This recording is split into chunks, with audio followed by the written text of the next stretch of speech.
Hello everyone, welcome back. So in today's video, I'm going to show you how you can set up the stock price alerts on Trading 212.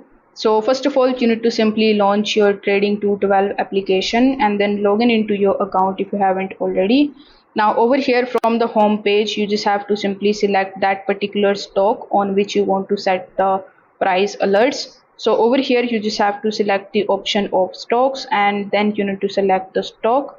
So after selecting the stock, you are going to see this type of plus icon or the clock icon here on the top right hand corner.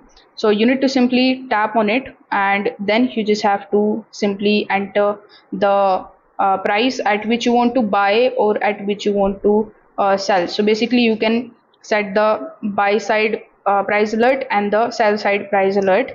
So let's say when the stock price comes at $174, you want to set the price alert over here. So simply tap on the option of set price alert and the price alert will be set here, which you can see by scrolling down here in the bottom of it. So that's how you can basically do it. If this video helped you out, make sure that you like this video and subscribe to the channel. Thanks for watching.